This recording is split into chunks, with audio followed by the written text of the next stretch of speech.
Hi, everybody. I'm here with Cynthia Sue Larson once again, and we're going to be combining her area of expertise along with a little bit of the work of Carl Kalleman and some curious questions from me centered around COVID, although I do want to go into a little an area with a little more levity afterwards, which Cynthia Sue has quite a bit of experience with, and that is looking at multidimensionality and some of the creatures that live in the other dimension, if we can get around to it. But we're going to start out with COVID. So Cynthia Sue, it's so good to see you again. It's such a pleasure to be talking with you. You know, this one, we were going to do something else entirely, which I referred to. We might get around to it toward the end of the interview. But after the kick up of COVID, where the United States is the global pariah, I was thinking, if we wanted to do an escape, I don't even know if Uganda would allow us in. I mean, I think there are like 3 countries who allow U.S. citizens in anymore. And so I thought, let's look at this on deeper terms, because now people are freaking out. Round 2, maybe even round 3 here.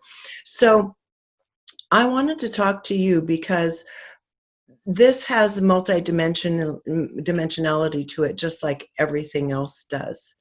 And I wanted to talk to you about the nature of how and kind of an end result is determined when you have potential multiple timelines. And then we'll play around with the notion of what it would take, or if it's possible, to create an outcome that is more gracious, more grace-filled to humanity from this.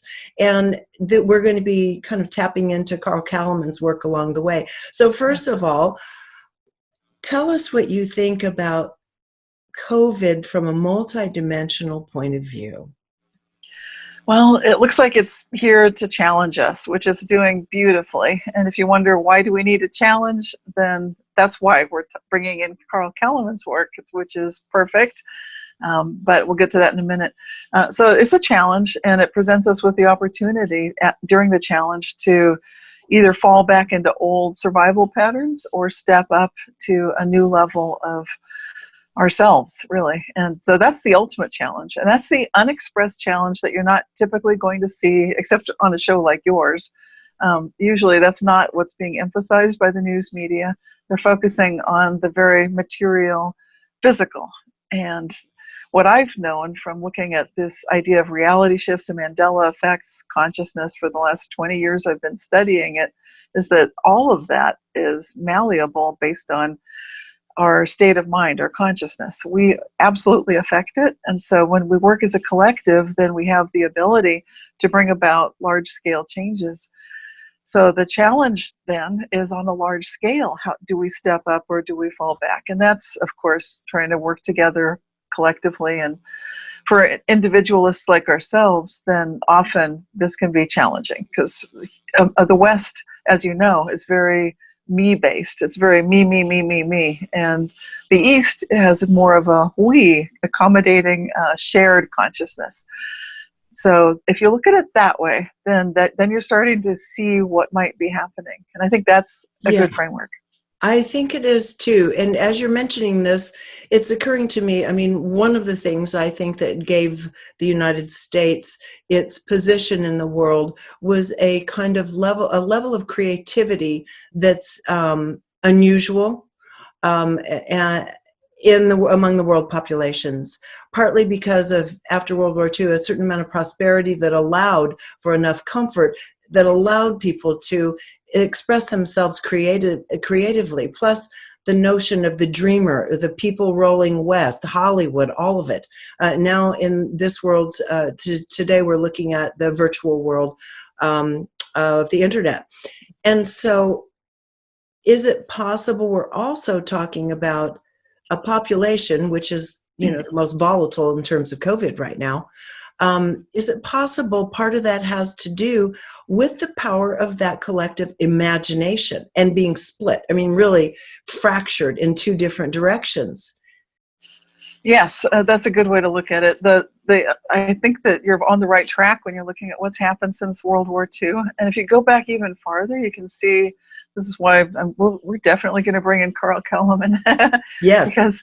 Because when you look back, I like to look back like the last 400 years or so, because that's where you see there's been a huge shift from this last few centuries toward the West being predominant in terms of dictating the view of reality, in terms of our approach to science. And it seems like the West has been dominating for quite, or that way of thinking. That's what I mean to say. It's not really about East versus West. It's more left brain, right brain, you could think of it also. And there has been a denigration of the imagination, and there's been a presumption that our analytical methods are always going to be superior, and imagination is just imagination. So if you think of the last 400 years that way, and then we're at a pivot point right now, and gets into the work of Carl Kellerman and these waves that he looks at. So if you're looking at that sixth wave in the last 400 or 500 years, and then we're at this beautiful point, we're about to set the stage for the next few centuries to come right now as the ninth wave that he calls it comes in. So if people are not familiar with his work, definitely check out the ninth wave of creation. Ninth wave. And I also have done a couple interviews with him, one on my site here, reginameredith.com, also on Gaia. So we have a couple interviews for people who want to kind of get a feel for him, a taste of his work, and then dive into the book, or vice versa. Yes. But it's really interesting because the ninth wave invites us into unity consciousness. And if there's one thing the United States isn't in terms of consciousness, it's unified. We're a nation of free agents. And now we get to see what that looks like. I think the stats I read this morning on COVID were that the highest, the age group with the highest percentage of infection rate right now is like 21. And that's because everybody's had it with being indoors. Right. They want to party. It's like the line flattened. Everybody thought, woohoo, it's over. And decided to get together and enjoy life again. And now here we are again. And this is getting away from politics. It's getting away from skewed data because it's skewed all over the place. But in general, I think it's fair to say we kind of lost the thread there. Yeah, I want to give Kellerman a bit more credit because he wrote an article, The Existential Possible Cause of COVID, which is very controversial, but I think I want to hear it. You and I both have this article. He sent it to us. You read it. I opened it this morning and I haven't read it yet. I wish I had. I would have been better prepared. So I would like you to take the lead and talk to us about this. Well, this is Carl Kellerman's concept. So this is Dr. Kellerman we're speaking of, and he's presenting the idea that maybe COVID is just like everything else. If you take a look at all of the epical moments in history, what his proposal is that there's a wave nature to consciousness, which the Mayans were aware of, and they've got that kind of, if you look at their pyramids and so forth, there's a zigzag kind of a very quantum stair-step kind of thing going on, showing that these serpent, yes. And the serpent is a global concept. It's across all the continents. Anyway, getting back to the theory. So if you're looking at the COVID situation, then he was bringing our awareness to the point that right now, America, the United Kingdom, Sweden, a few other countries are having more problems with COVID than some of the Eastern countries. And that's just a fact at the moment. Right now, here it is, July 2020. Who knew that we'd be having this issue? That we're the ones that are being put under, like you said, we're the ones who can't enter other countries. We're blacklisted everywhere. I was joking to a friend. I was joking about that. Do you think we could take a trip to Uganda? Might they let us in? I don't think Bolivia or the South American countries, but anyway, we're in this situation now, and it's interesting because going back to Kellerman's work, over the last 400 years, it was the rise of the British Empire and of the beginning of the United States of America and what it became as a democracy during the up cycle of that wave, which is now on the descending side and is past the horizon. Right.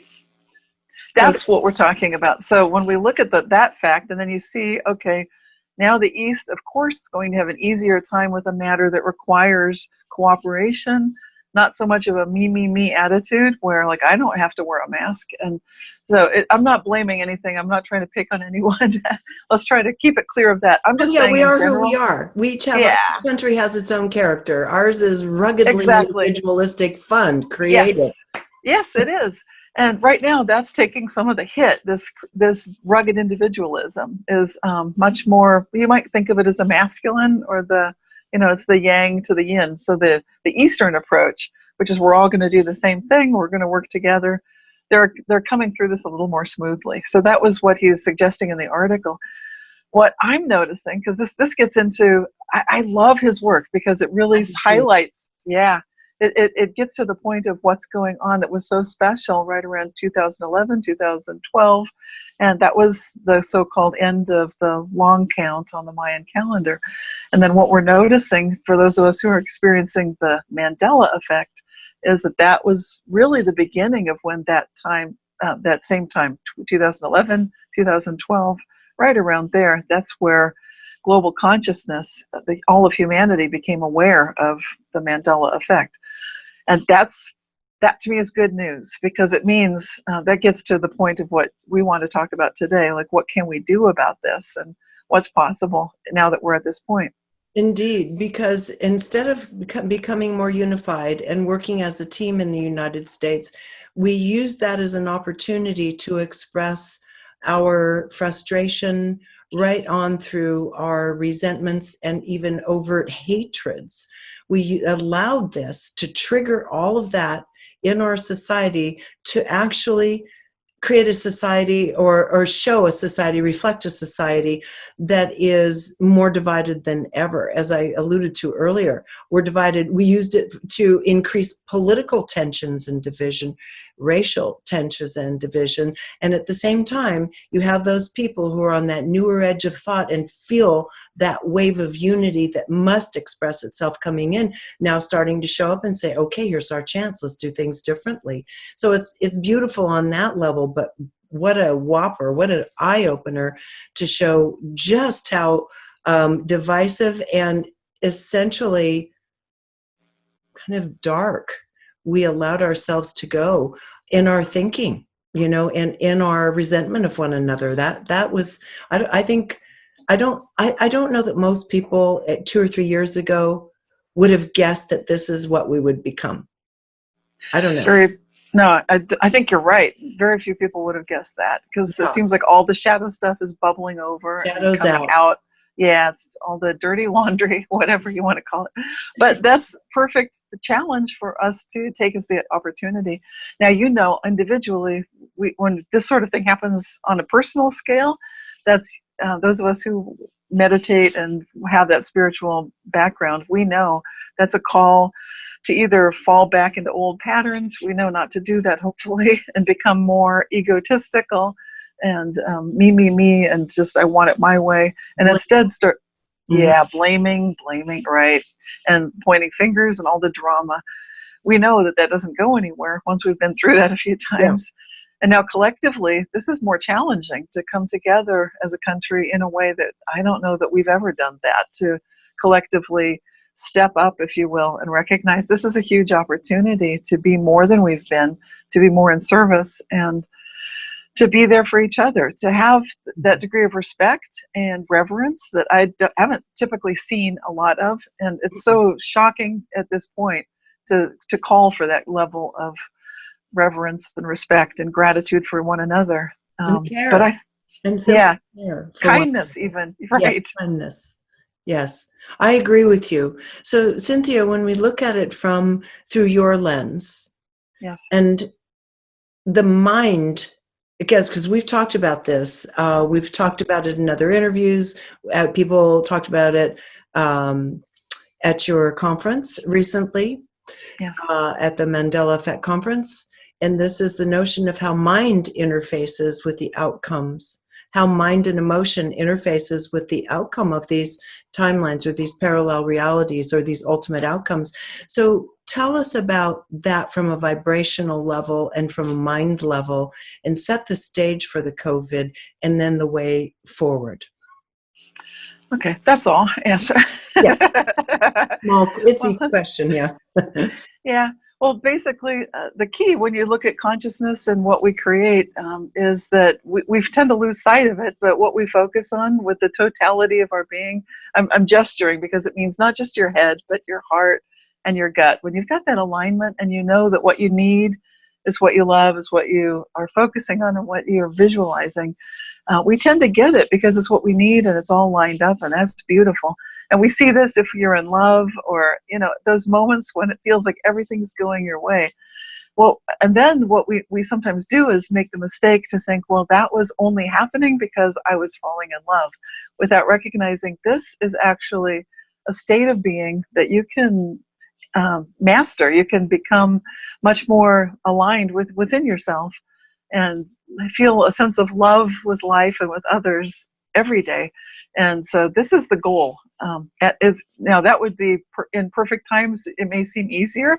Now we're amidst COVID, so we're talking about love in the time of COVID, yes, but it's possible. She's got cholera. Right?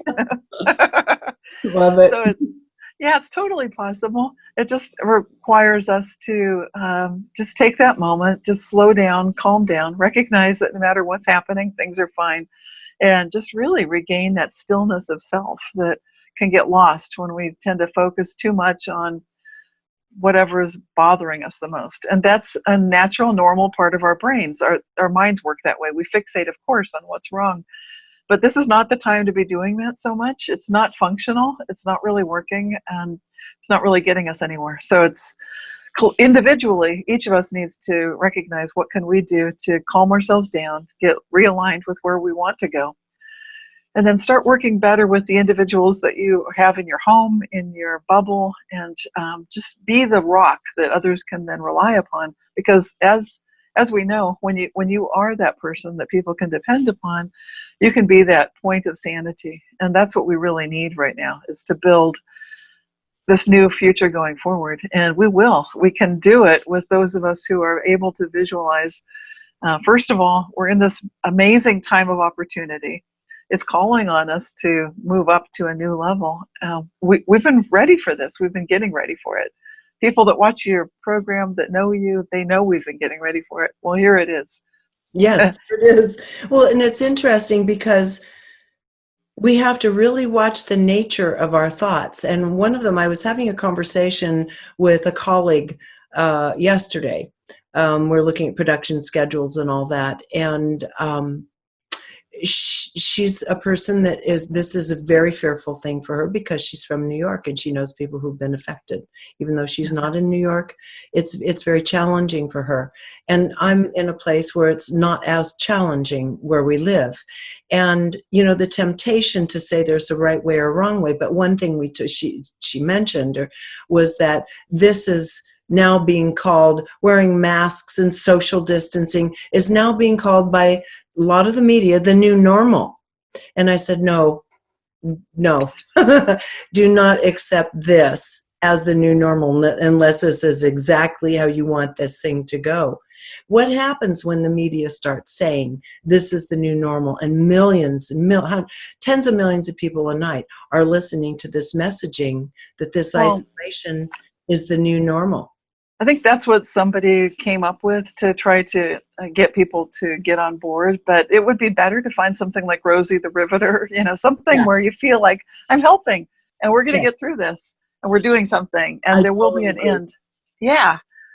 That's what we really need. It's dangerous to buy into these slogans, because it is now starting to mold us into a potential outcome through our acceptance and our visioning of this. Yeah, and that's not where I would like to end up in 5 years, 10 years from now. That's not my vision of that. That's not normal. So that's not something I'm holding on to firmly. Yeah. I'm looking at this much more like this is just, we're going to get through this. These are tools that we're employing. There are a variety of tools in our toolkit. Some of them are meditation, things we're doing on the inside. Some of them are masks and whatever. Everything that you can do, taking good care of yourself, sleeping, getting good vitamins, getting some sunshine. Those are good things. Checking in with people you care about and love. That's good.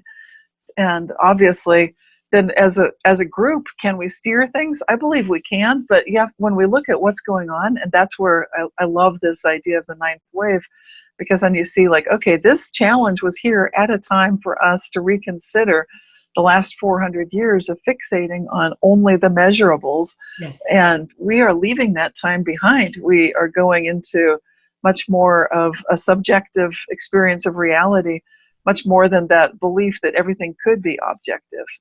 And we're going back into imagination, but we're doing it in a new way that we've never seen before on this, earthly planet that we have historical records of.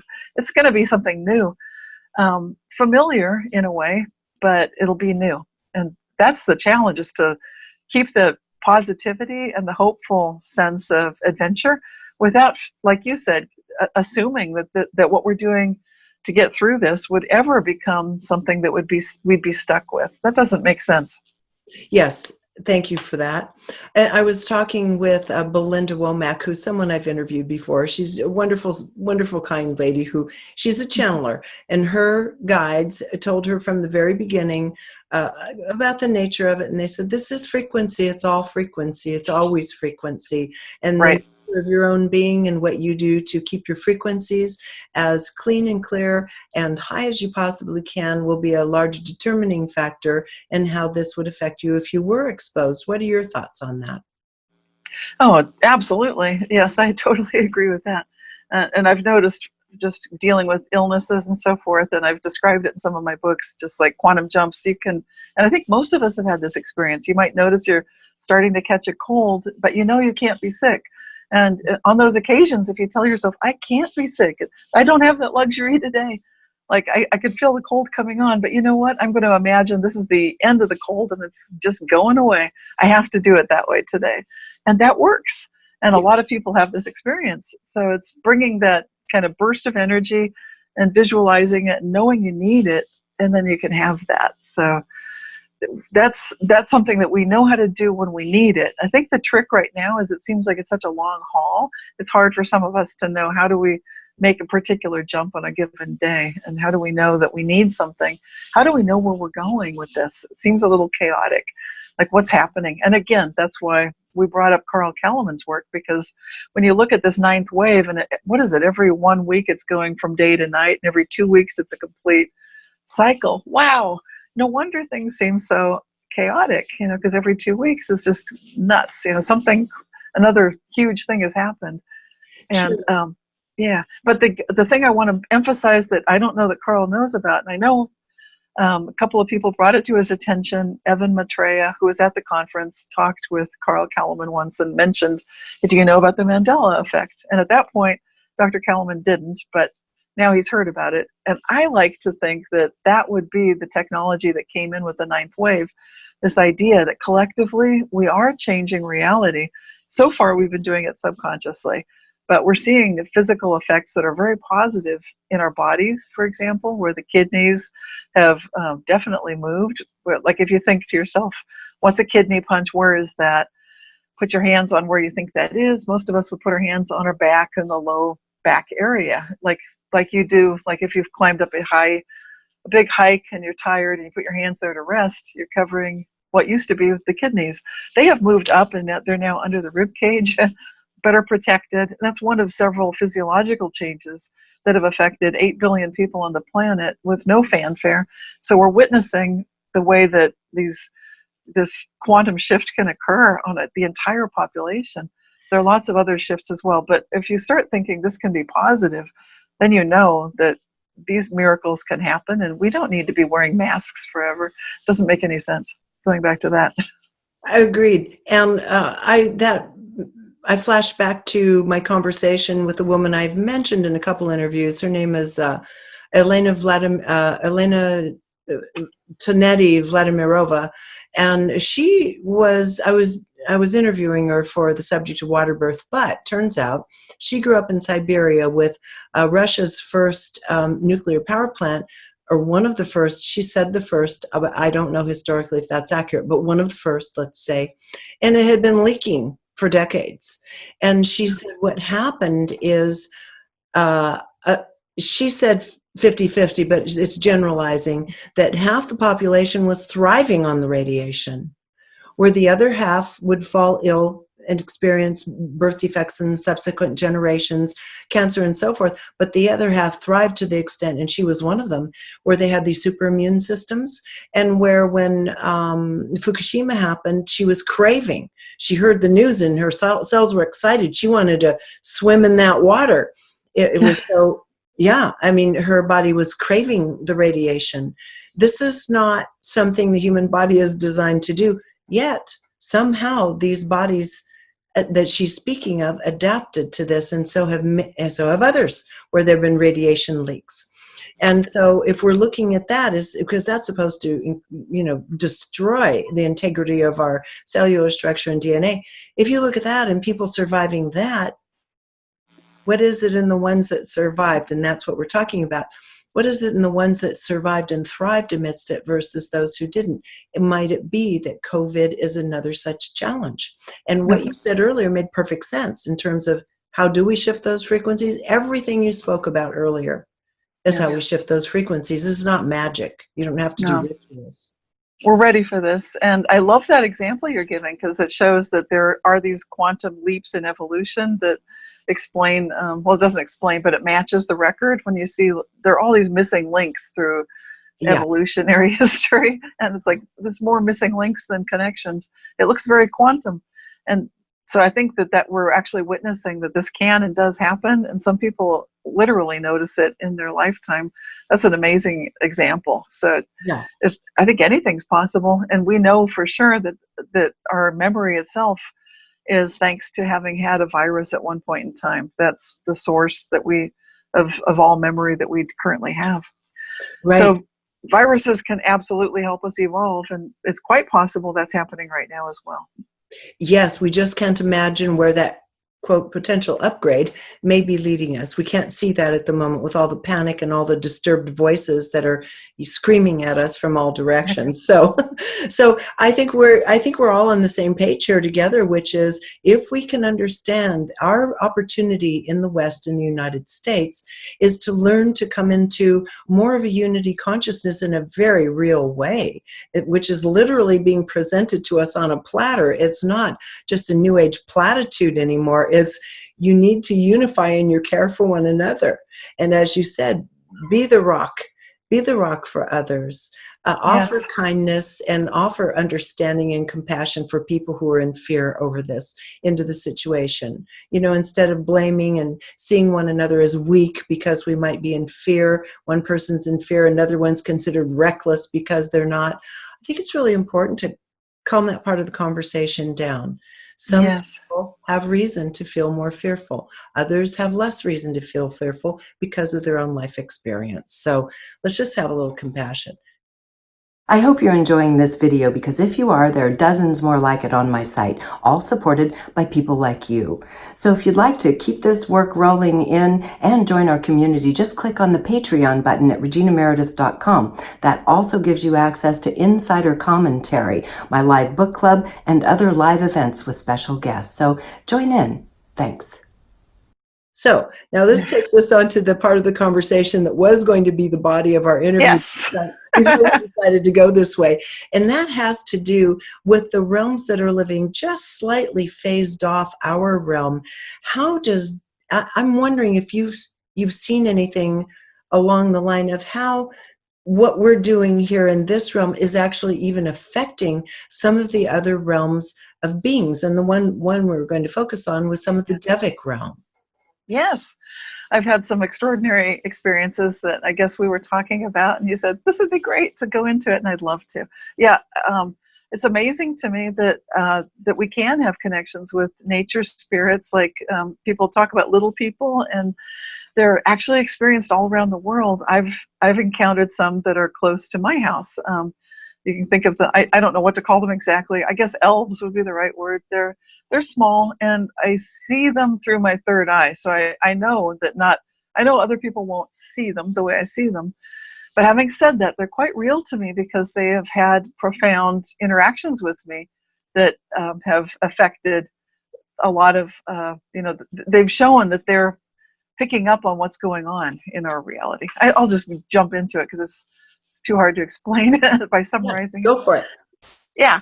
So I was on some regular daily walks at a point in my life when I had 2 young children, and I would often be running through this forest trail if I was running late, so I'd be able to see my children after school and make dinner. And I was a single mom at that time, so time was kind of crunched. So one day, there were elves in these forests. I don't want to skip that part. I met them, and yeah, I just thought this is so amazing because I could feel that there were these circles of oak trees along a little trail that I would walk through in Tilden Park, and in these oak forests, I could feel that there was special energy. That's what drew my attention to the circles of trees to begin with. And a couple of times when I stopped, I would notice there are spirits here, not just I don't mean not just, but it's different than a diva spirit because those can be quite, I don't know what the word for it is. They have a different energy, but these elves are kind of festive, playful, and sort of like, hooray! There'd be that feeling of like, wow, I can feel like there's a village here. I could really feel the spirit of it. And then when I got to know them, I sort of developed a rapport. And each of the circles of trees had different feelings of the spirit, the little elvish people that lived there. And I had various encounters with them. Some of them they have a sense of humor, because on one occasion, one was asked, it was in winter time, and he said, "Do you like fruit?" And I said, "Yes." And I thought he was going to lead me to a fruit to taste. He did. It was a little dark bluish berry, very small and round. And I said, "Is this edible?" And he nodded somberly. And so I picked it, and I tasted it, and it was so bitter. And I made this horrible face, and I spit it out. And I was like, that's horrible. And then he's laughing so hard. He's like side-splitting laughter. And I thought, that's not nice. So I told him, like, that's not funny to me. And then he got all serious again and said, "Well, then, would you like to try something you would like?" I said, "Yes." But now I'm a little bit concerned, but like, well, okay, we'll try it again. I don't know whether to trust him. I know. But I thought, well, he just has a sense of humor. That was a practical joke. That's his, their thing. So I followed him, and he led me to a trail in the middle of winter after the frosts. There was nothing growing. All the leaves were brown or had fallen off. But he showed me of a blackberry bush with fresh, ripe blackberries on it that were so ripe, so juicy, so perfect. In the winter, that's in the winter. Incredible.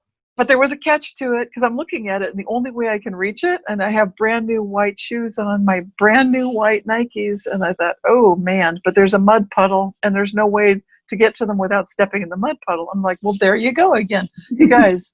But I thought, will I ever get this chance again? Probably not. So I step into the mud. The berries are amazing. It's like these guys work with nature, and I think they can just about do anything. So the berries were worth it. And then now it gets really interesting.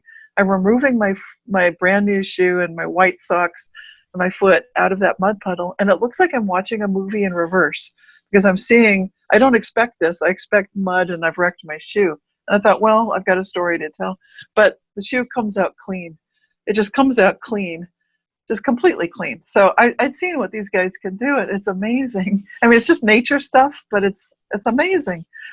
So that was I'd have lots of experiences like that, and they love stories. These are fun, loving characters. I just want you to get to know that they're very festive and fun, and they have a great sense of humor. But they also seem to know about what's happening in our earthly realm with humans, because on the day before 9/11, September 10th, it was one of those days I hadn't planned properly, so I'm just running down the trail because I don't have time to enjoy it the way I know I should. But I'm running through the first circle of oaks, and then they stop me. They say they've got something for me. I said, "Okay, what is this?" And they handed me a scroll, and I said, "Okay, but this looks complicated. I don't have time to read this right now. I have to get home." And then they're very stern, like, "Promise you will read it tonight before you go to bed." And I said, "Okay."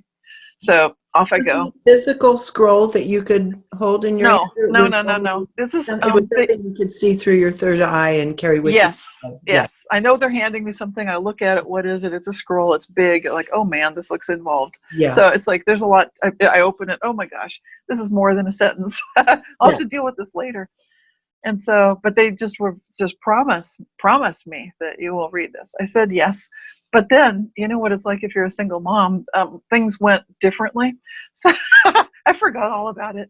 So I went to bed that night, and then I'm in my nightgown, I'm alone in bed, and then I feel something pulling on my shoulder. And like, you promised. I'm like, what? What is this? Like, oh, that. Oh, so I turn on the light and I get out my journal and I transcribed what they had given me on the scroll. And it was beautiful. It was this poem. I didn't know why they'd done this. I thought, this is so elaborate. And it was just glowing. The scroll was glowing. When I wrote it, it was just ordinary binder with blue pen or whatever. But the first word of each sentence, it shone in gold. And the first words, it created a sentence of its own, which was, always remember that you live your life for love. I thought, that is the sweetest thing. It's so sweet. And then I thought, okay, I could go to sleep now. I've got the message. So I don't know what this was all about. So I go to sleep, and then I wake up with a phone call. I don't even wake myself up. I get the phone call, turn on your TV, like, hey. So anyway, wow. But the point is, they obviously knew. They knew a full day in advance, like a lot of people did. Like when you look at those global. It was in the field. Yeah. It was in the field. All the random number generators picked up on it. Right. Yeah. So how have you ever had experiences then with them directly, or have you ever spoken with them about their relationship to humankind? What our relationship and the nature of it is with one another and toward one another? Because most of us, of course, don't even know they exist. Right. Well, I've invited them to my garden. They're so good with nature. It's like, can you guys help me? And they're like, sure. So they help. I haven't really asked them what you're asking me. What I notice when they want, like, sometimes I'll tell stories. The elf children, they like to hear stories, but they like to hear the kind of stories. I don't know what I was expecting, but I'm surprised. They want to hear about the dog that I used to have, and they're like, tell us about Prince Moonshadow. And like, really? You want to hear about Prince Moonshadow? Yeah, they want to hear all about that.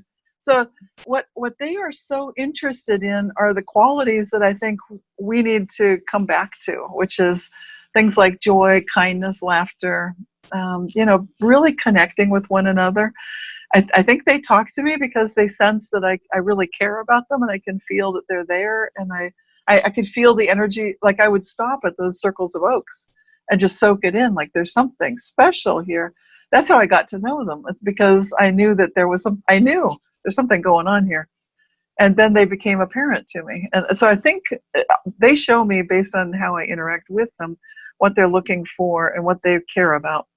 I don't think they give advice. They've never really, except that one piece of advice, always remember that you live your life for love. They know me, that they know that is what I'm living for. How did they know that? I think they can read our hearts, frankly. So. And so, as a reminder, also, I mean, in their own world, as you say, these beings are just incredibly proficient at working with our 3/4D natural world themselves. And do you think it's important for us to now begin to become aware of these other realms of beings around us? It's not just learning to acknowledge the rights and respect one another, but also extending that into other realms. How much more expansive and imaginative and wonderful would life be if we could open up to the notion that just slightly phased off our third dimensional sense of sight are these other beings? It could solve a lot of problems, because they seem to have an intrinsic awareness of, like, ecosystems and how we need trees to keep the ground cool and so forth. They understand all of that stuff really well. They can work. It's like Findhorn when you see them growing blackberries after all the frosts. Yeah, like, that's ridiculous. That's amazing. That's extraordinary. So they can work with things on that level, and I think that they're showing us that we can do that too.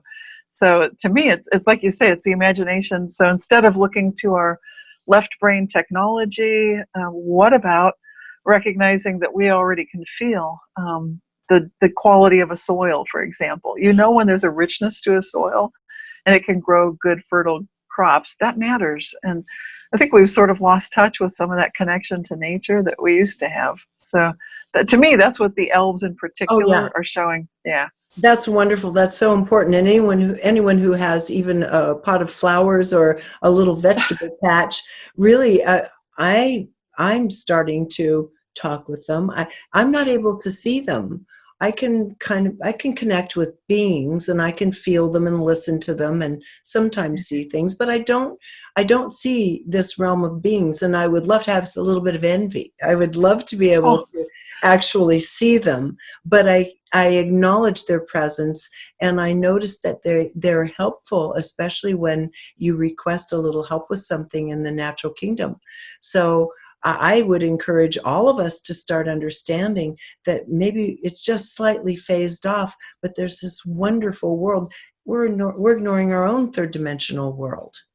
and I think that they are connected. I think when we enrich ours, it enriches theirs. They seem to care incredibly about what's happening in our world too. That's I what I think that's was interesting. wondering, if you'd heard Yeah. anything or had any indication of how they're perceiving what's going on in our world today. And if They it's, feel, yeah, it feels like, well, I get it just in a knowing sense. It's not, we haven't had conversations, but I can sort of read their hearts the way they read yes, mine. I can feel, like with 9/11, they felt there was a heaviness to their hearts about that. Like, oh, and again, right now there's that heaviness, like, but they're hopeful too. But I can feel that they sense that we are kind of going about things still in that we're going to solve this, we're going to force our solution on nature, and that's not really the right way to do anything. It needs to come from respect and kindness with ourselves and with others, so that we're not that danger to ourselves and others that we seem to be so much of the time. And I think that's really this ninth wave. It's coming into that awareness and recognizing that we really are creating reality with our collective thoughts on a very subconscious level. And we're going to get what we need, whether we like it or not. So we might as well start lining things up so that what we need is what we love, and it is what we're visualizing. So we're not as crazy as we have sometimes been in the past. yes. And so just kind of in summary, we're looking at these beings that have shown up in your life on Yes. numerous occasions. These beings are showing us that it's time and it's important for us to reconnect with our sense of joy and to have a little lightness with the folly of life and to reconnect with nature. And these are really critical for our own healing. And also in this time, these are things we actually have control over, where the exterior aspect of life, oftentimes we don't. You know, local communities, governments say we're shutting this down, we're opening up, red light, green light. We may not have control over all that, but we do have control over these feelings. Everything we mentioned in the earlier part of the conversation, that it seems that many members of this devic realm already exemplify or live by way of, like you say, this humor, the sense of fun in life, this deep connection with nature, this caring of nature. So, I mean, I didn't think there would really be a particular dovetail between these two subjects, but as you're talking, this kind of light and the focus on love, which you mentioned in the very beginning, which came through in the message from your friends, the elves, it seems to me to be coherent. This It is where we is. need to start looking, because right now it's all about fear. And I think in part, I wanted to talk to you too. In fact, I have a book club coming up in another week or so with Tanis Hellawell, who wrote Summer with the Leprechauns, because she, like you, has this sense where she can see them and they tell her things, talk to her, and taught her a lot about their realm as leprechauns in particular. And again, the beauty of the story that comes through in the nature of the relationship between the human kingdom and their kingdom. And I think that it's time, I just think it's time to expand this view. And I'm absolutely fascinated because it brings joy and beauty to our lives at a time when we really need it. And I was supposed to And be going and doing interviews on this in Scotland and Wales, in Ireland and Wales. oh, right. That's all been scuttled, of course, because there won't be a trip over there. We're not welcome. Not at the moment. No, But not at the moment. We'll do it another time, I thought, but there's no reason we can't yeah, talk about it now and start creating an excitement in ourselves about this. And I've had some extraordinary experiences with diva spirits, like in storms. That dog I mentioned, Prince Moonshadow, I was going to San Jose the weekend or the day of a Stormageddon in California, and they were saying, don't drive. The freeways are going to be flooded. I was getting all the storm alerts, and my dog was afraid of thunder and lightning, and so he was going to stay home with my husband. And I realized I could start talking to, there was a diva spirit, like a zephyr in the sky. It would look like a dragon just zooming around. And it was just having the time of its life up there. I could see it. And I thought, well, maybe I can talk to it. Maybe I can play with it. So, and that turned out to be the key. It was playing with it. I just realized, can we sort of damp this down? Not damp it down. Tamp it down. Yes, exactly. Dial it down. Yeah. Dial it down so there's not so much thunder, Yeah. so a lot less rain, a lot less wind. And indeed that happened, but it happened.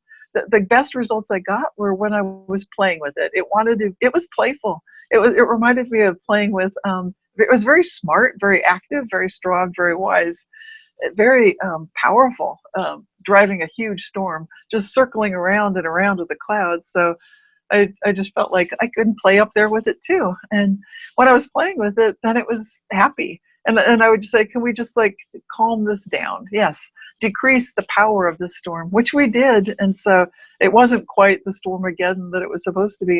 And I could see it changing real time. Like what I was doing, it had a real effect. So when you get in touch with these realms, you may not be able to convince anyone else that it's real, but you can know for yourself, like, wow, this is real. Like I know I'm engaging with this, and I can see it calming down. Interesting. Because working with the weather is one of the things that people do who are learning mind mastery. Even some of the people that are experimenting in the realm of parallel realities, calming weather patterns and changing weather patterns is a very typical thing to do, but you've just added another element, literally an elemental, another element into it, which is there are beings that also are working with this on the other side, and that's beyond our view. Yeah. And that can make it more fun. So going back to COVID again, if you look like maybe there's a devic spirit, you can engage with this and recognize, maybe we can have fun with this. Maybe we can recognize, let's play with this. Let's find out what can humanity gain from this, and let's do that together. And so that's what I'm presenting. I haven't tried it myself, so I'm putting it out there. Like, it's possible. If you can do this with a storm, then maybe you can actually do this. Why not? Why not? And, everybody that knows you and is around you just adores you, because everyone says, oh my gosh, she's a real fairy.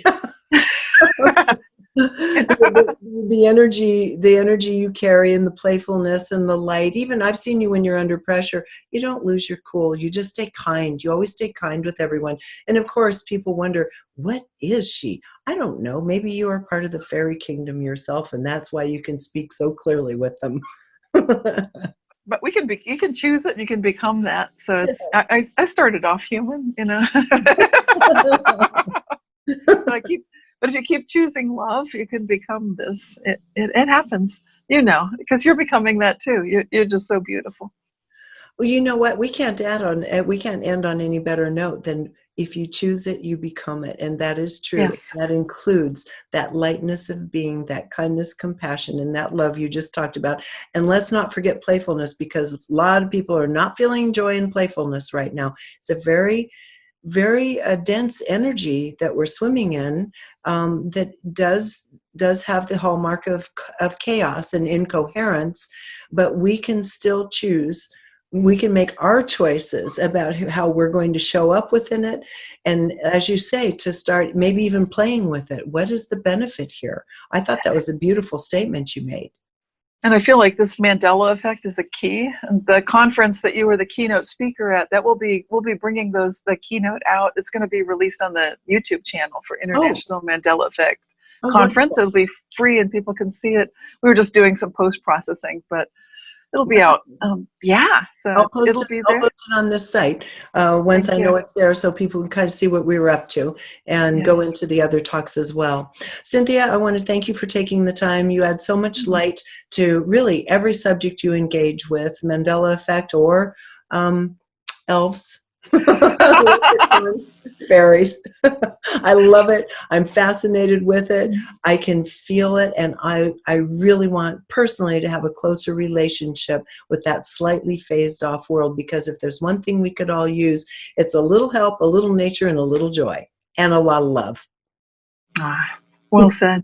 Cynthia, thank you again so much. Sending lots of love your way. I really appreciate you, just your presence in the world. Okay, everybody, you can go to realityshifters.com to check in with Cynthia and some of her work, and also to start a dialogue if you've had your own experiences in terms of the Mandela effect, or also interfacing with these other realms of beings. You can also go to imec.world, and that is where you're going to be able to pick up the keynote speech and several of the others from this year's Mandela Effect Conference talks. So until next time, thank you so much for joining us here on reginameredith.com, and wishing you a little bit of joy, if not a lot of joy, and a lot of love.